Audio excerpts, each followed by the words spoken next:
What's up, everybody? Welcome to Podcast Now. I'm Alex, and in this video, I want to talk about the review scores for Evil West. They just came out, and, as we kind of predicted, or I talked about in yesterday's video on the second channel, they obviously went up really close to the game launching, right? And so the reviews dropping at like maybe 11 a.m. Pacific or like 2 p.m. Eastern, like middle of the day before, not the greatest sign, but it could also not mean the worst thing in the world. And it turns out this game is getting solid scores. So right now it's sitting at a 76 based off 10 critic scores. Not a lot of people reviewed this. I get the sense that they didn't give the code out to that many people. Even going on YouTube, the usual suspects, they have it. Skill Up, ACG, I actually watched both of their reviews of the game. But really, very few other people have this game. So they kind of kept this game close to the chest. And I actually don't really know why, because it seems like the game is overall pretty solid. So from what I've seen, what I heard from those two, and what I've seen from even just the written reviews,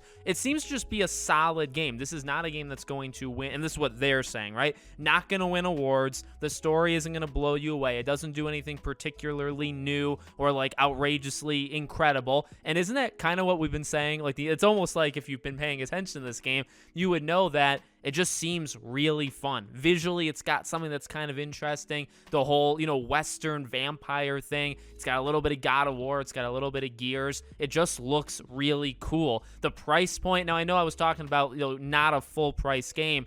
I mean, it depends on what your view of a full price game is. Technically, it's a little odd because it's only $50 on Steam. On PC, it's only $50, but then on consoles, it's $60. So for whatever reason, there is that jump. But if you consider full price $70, which more and more games are going to, this is still not full price, right? So it's $60 if you get on PC, it's $50, and it's around, from what I saw, like 10 hours. That 15-hour thing that we were talking about, and I think the developers even said it was 15 hours. I always say, you gotta cut the time to, the developers say, not in half or anything like nuts, but they over exaggerate. They say the length of time to beat a game is normally much longer than the game actually is. So from what I've seen, it's around 10, not 15. And then, that does make a difference. 10 hours, $50, $60. I mean, and if you're only going to play it one time, if you're only playing it single player, there is multiplayer. But I can understand it being an issue, but the game just seems solid. That's really what everybody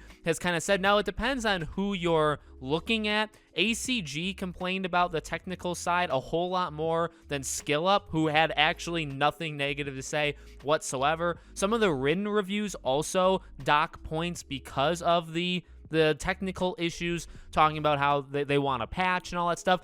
I think it seems to be the PC is the better version right now, whereas the consoles are the weaker, and maybe the consoles need a patch. That's just the kind of the info that I've gathered so far, but that seems to have really, held the game back.